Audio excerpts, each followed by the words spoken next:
So I am incredibly excited tonight because we're going to show you the themes for the spring.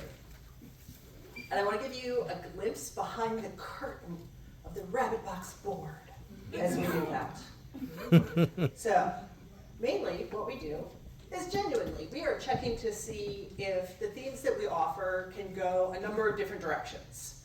Can it be a fun story? Can we build stories? Can we give you guys the opportunity to build stories that put a great, loving, beautiful frame around the moments of your life? And so then we started talking about this idea of bad advice. And we laughed a lot because we each have our own little pocket of bad advice. When I first thought of it, I thought about something my mom, who's here this evening, said to me as a teenager as I was sitting on the foot of her bed at somewhere between 9:30 at night and 3 o'clock in the morning. It's hard to tell at a point. And it was, it's not whether or not somebody says yes or no, it is the asking that changes the relationship. But that's not bad advice. That's really good advice. And it has been, frankly, a driving force of most of my life. I ask for things that I need when I can take whatever relationship change that will bring.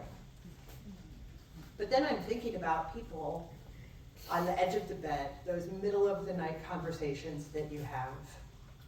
And I think of my kid. And when he was 7, we were going through the 7-year-old have no social skills stage, and nobody has social skills when they're 7. And the people around him were exhibiting a lack of social skills. And I was like, you just have to tell him to stop. Tell him you don't like it, tell him to stop. And this 7-year-old looked at me and went, Mom, they don't care what old people do. Which was also actually good advice. So then I'm spinning in my head about what advice constitutes bad advice. Is it the timing? Is it the situation? Is it the tone of voice that it's delivered in? Is it the other person's understanding of your true heart? And then I thought, hold on a second. I know the single worst piece of advice I have ever received in my life. And I have received it over and over and over again. So if anybody here, this is going to be a fill-in-the-blank question that's coming up right here. How long does it take to create a habit? Yeah. Like, if you're looking in Cosmopolitan, if you're looking on the internet, if you're going to start jogging because it's time to turn over a new leaf, how long does it take to lock in a habit? 3 weeks. 3 months, 30 days, 3 weeks. 1,000 hours, something like that. 1,000 hours. There's a whole bunch of descriptors of like, if you can just get up at 5:30 in the morning every morning for 3 weeks, then you'll be a morning person. Congratulations. But here's the thing I didn't know until a few years ago, and that is a concept called executive dysfunction. So for those of you who have ADHD, if you know people who have ADHD, it is the plane of glass between the intention in your brain and the action that you take. And sometimes you can just scoop the glass over. Sometimes the glass is not there.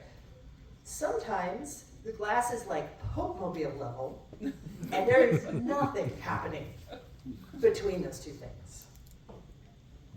It takes 21 days to start a new habit, unless you have executive dysfunction. And then it takes 21 days, and the thing that your brain is doing is not saying, I'm going to be a runner. What your brain is saying is, after 21 days, we can stop. Because we will have made a habit. Check. Also, crafts. I want to learn to sew.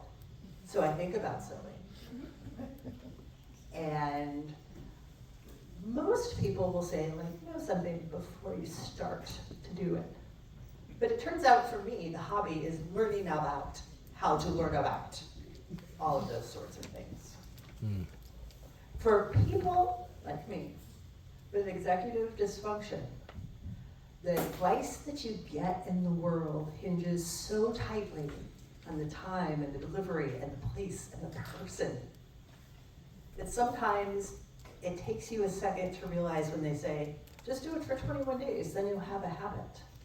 Actually means it's okay to take your whole life to build the habits that you want and to restart them over and over and over again, and to try over and over and over again, and to stand up over and over and over again.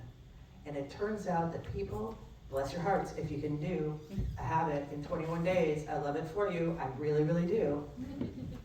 But after 21 days, I'm just happy I could check that box.